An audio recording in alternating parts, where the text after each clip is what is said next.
Dear students, we're going to move to the last final stage, and we are here now in the PV diagram, right? In the isothermal process, we have come to the point D now, right?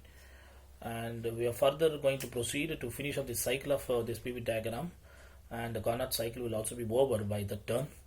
And what are we going to do in the fourth stage is, that is to calculate the W4 here. We're going to find the W4, which is the work done. And what are we going to do here is, we have now placed the cylinder on the sink. We're going to remove that. The cylinder is taken, now it is placed on the insulator stand. Okay. Now further, the piston is compressed down. As a result, the work is being done on the working substance, that is on the gas. As a result, the pressure increases and the volume decreases. You can find here the pressure moves, so the pressure point moves up. The volume from this point to this point, it is actually going down, right? Volume decreases, and temperature is also bound to change. How the temperature would change? Previously, in the previous case, C to D, the temperature was at T2, right? It was constant at T2. Now, because of the compression of the piston on the gas, the work is being done on the gas.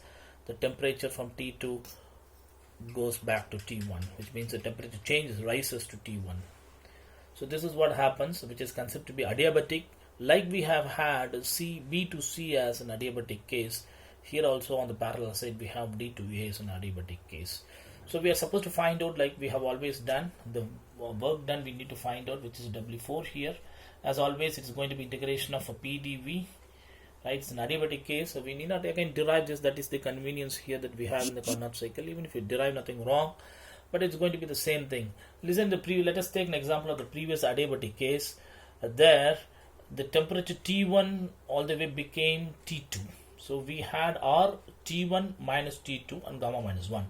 But here, the temperature is changing from T2 to T1. And the previous case, it was T1 to T2. Now it is T2 to T1. So therefore, we are supposed to have much similar equation. So W4 I could write out here, integration of, right, T1. In fact, we'll be having T2, sorry, not integration, the final result today I'm supposed to write. The final result I'm writing here are, it has the temperature change from T2 to T1, alright. And in fact, the denominator will be having 1 minus gamma. In the derivation will be having 1 minus gamma, and because T2 is a smaller temperature and T1 is a greater temperature, I'm just like to alter it so that we'll have minus R T1 minus T2. The denominator is gamma minus 1, and this is our fourth equation. So let me repeat it. The fourth stage, the final stage to complete the Carnot cycle, we're going to place the cylinder on the insulator stand, right? And then the piston is allowed to go down. As a result, the pressure increases and the volume decreases. Temperature is bound to increase. How it increases? The temperature increases from T2 to T1. So therefore, it completes the cycle also by that way. So we need to find out what is the adiabatic work done. So which we always write it down like this. And in fact, we wanted to write here how the volume changes. It changes from, in fact, V4 to V1. Right, so this is how we should be actually doing it. In fact, we're not deriving it here. We'll just copy the sequence what we followed in the derivation of the adiabatic case, the equation 2. So if you understand equation 2, we can write the equation 4 also. So now we have got the 4 work done, 2 isothermal processes, 2 adiabatic processes, one from A to B. So this is actually A to B, and the next adiabatic is B to C, and the next isothermal is again C to D, and this is again D to A. So this completes the Carnot cycle altogether, and we are going to find out the net work done by the working substance to complete the cycle. So if you want me to follow me to write the net work done, I'm going to write it like this. The net work done can be written like this: W1 plus W2 plus W3 plus W4. So this would be the net work done. So all that you need to do is substitute all these values of the W1, W2, W3, W4, the net work done.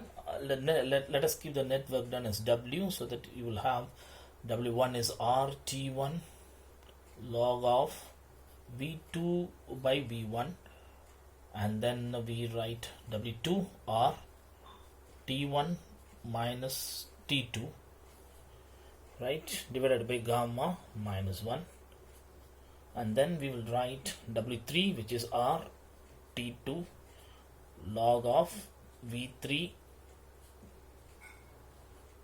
by V4, and then finally we will also write W4, which is going to be minus.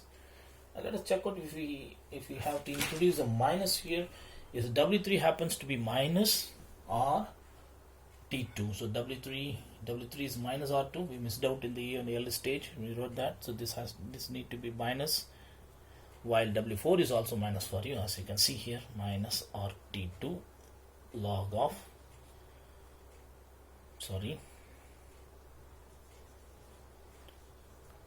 RT1 minus T2